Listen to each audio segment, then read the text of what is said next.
The Lord be with you. and with your A spirit. reading from the Holy Gospel according to Matthew. Glory to you, O Lord.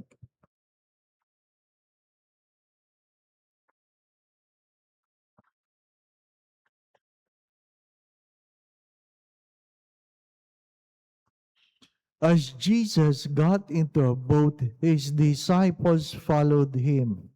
Suddenly, a violent storm came up on the sea, so that the boat was being swamped by waves, but he was asleep. They came and woke him, saying, "Lord, save us. We are perishing." He said to them, "Why are you terrified, O you of little faith?" Then he got up, rebuked the winds and the sea, and there was great calm. The men were amazed and said, "What sort of man is this, whom even the winds and the sea obey?"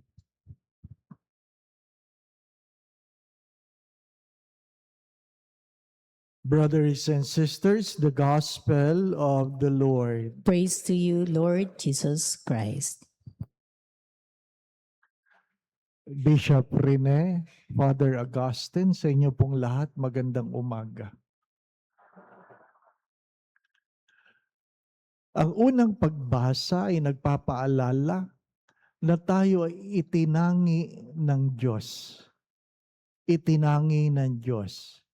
Na kung saan ang pagtatangi ng Diyos ay nag-aanyaya sa atin ng higit na pagmamahal. Hindi ba dapat lamang kung ikaw ay minamahal, sinusuklian mo ang pagmamahal na ito? Pero ang paanyaya ay hindi lang dahil ikaw ay natatakot na baka bawiin ang pagmamahal, kundi meron itong pagtanaw ng utang na loob. Pagtanaw ng utang na loob. Ang unang pagbasa din ay nagpapaalala na ang pagsuway sa isang Diyos na nagmamahal ay may kaakibat na kaparusahan. There's a warning in the first reading that if you fail to obey, then the wrath of God will be on you. Anong klaseng Diyos ito? What kind of God is this? In the gospel, He is a God who can rebuke the wind and the storm. Ganon siya makapangyarihan. Na kung saan, kahit sa kanyang pagkakaidlip, ay hindi niya tayo pinapabayaan. Ano po ba ang hamon? What is the challenge?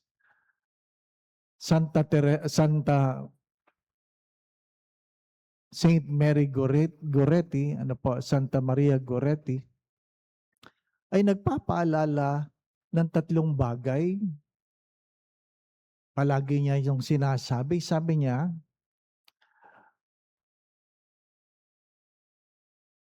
hindi mo masusukat ang pag-ibig ng Diyos. Ano pa? Hindi mo masusukat ang pag-ibig ng Diyos. Ang pag-ibig ng Diyos ay higit kaysa sa iyong naintindihan. Ang pag-ibig ng Diyos ay higit kaysa sa iyong nararamdaman. Bakit po niya sinabi ito? Kasi kadalasan, ang pagkakaintindi lang natin ng pag-ibig ay ibinibigay sa atin kung ano ang ating hinihingi, kung ano ang ating gusto. Pero ang pag-ibig ng Diyos ay ibinibigay sa atin kung ano ang ating kailangan. Ang tunay na pagmamahal ay yung ibinibigay mo kung ano ang kailangan, hindi lang kung ano ang iyong gusto. Sapagkat hindi naman lahat ng gusto natin, kailangan natin. Hindi lahat ng gusto natin, kailangan natin. Ikalawa, pinapaalala po ng mahal na patron ay na wag nating kakalimutan ang pagdiriwang ng banal na Eucharistia sapagkat ito ang isa sa pinakamalalim ng pagpapahayag ng pag-ibig ng Diyos. The deepest expression of God's love for each and every one of us is by allowing us to participate in the Eucharist and allowing God that be received. Kung saan, hinahayaan ng Diyos na siya'y ating tanggapin. Hindi dahil tayo ay mabuti, kundi dahil siya ay mabuti. Ang ating paglapit sa Diyos sa banal na Eucharistia ay hindi nagsasabing tayo ay banal, kundi inaanyayahan tayong maging banal. Mabait at mabuti ang Diyos kahit hindi tayo mabuti. Ikatlo, sabi ng patron, sabi niya, ito ang Diyos na kung saan punong-puno ng pag-asa. Kung saan pwede tayong humawak sa kanyang pag-asa sa atin. Kahit wala na tayong pag-asa sa sarili natin, hindi siya nawawala ng pag-asa sa atin. He is a God who hopes. He is a God who waits. He is a God who transforms. Tatlong bagay na marahil ipinapaalala sa atin ng ating patron. Ano po ang tugon?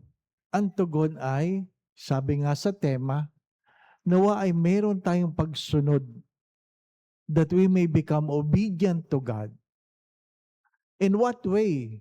We begin to humble ourselves. Meron lamang tunay na pagsunod kung mayroong tunay na kababaang loob.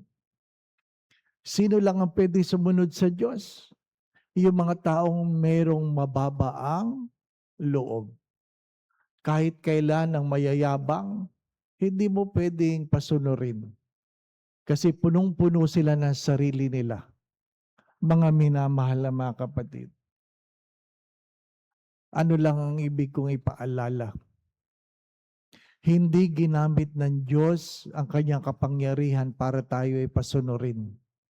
Ginamit ng Diyos ang kanyang pag-ibig upang tayo ay tumugon ng may pagmamahal. Maraming beses ko na po itong sinasabi na kung saan pwede kang maglingkod ng walang pagmamahal. Pero kahit kailan, hindi ka pwedeng magmahal nang hindi ka maglilingkod. Pwede ka magtiis ng walang pagmamahal. Pero kahit kailan, hindi ka pwedeng magmahal na hindi ka marunong magtiis. Pwede ka magbigay ng walang pagmamahal, pero kahit kailan, hindi ka pwedeng magmahal na hindi ka marunong magbigay. Pwede ka magsimba na walang pagmamahal, pero kahit kailan, hindi mo pwedeng mahalin ang Diyos na hindi ka nagsisimba. Mga minamahal na mga kapatid, ang paanyaya po ng ating patron ay ugatin ang lahat ng bagay, dala ng ating pagmamahal sa Diyos. Amen. Again, my brothers and sisters, anumang unos ang pinagdadaanan mo sa buhay, huwag mong kalimutan na ang pagmamahal ng Diyos ay higit sa anumang pagsubok na iyong pinagdadaanan. Anumang unos na pinagdadaanan mo ngayon sa buhay, huwag mong kakalimutan na ang pag-ibig ng Diyos ay higit sa anumang problemang iyong nararanasan. The Lord be with you. And with your spirit. Bow your heads and pray for God's blessing. Naway patuloy kayong ingatan ng Diyos, ilayo kayo ng Diyos sa lahat ng uri ng kapahamakan. Patuloy kayong pagkaluban ng kalakasan, kalusugan, Kung meron man sa inyong may karamdaman, naway pagkalooban kayo ng Diyos ng kagalingan. Gabayan kayo ng Diyos sa lahat ng inyong mga iniisip at ginagawa. Kung mayroon man kayong pinagdadaan ng suliranin o problema, tuwangan nawa kayo ng Diyos.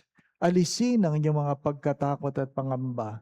Dagdagan nawa ng Diyos ang inyong mga pananalig at pananampalataya sa Kanya. Kung ano man ang inyong mga pagdulog, may pagkaloob nawa sa inyo ng Diyos ang inyong mga panalangin. Kung ano man ang makabubuti, makababanal, makauunlad ng inyong mga buhay. Sa tulong at panalangin ng mga banal, lalong-lalo na ng mahal na Birhen, gayon din ni San Jose tapat niyang esposo, ang ating patron, Santa Maria Goretti, pagpalain nawa kayo ng Diyos sa ngalan ng Ama, Anak, at Espiritu Santo. Amen.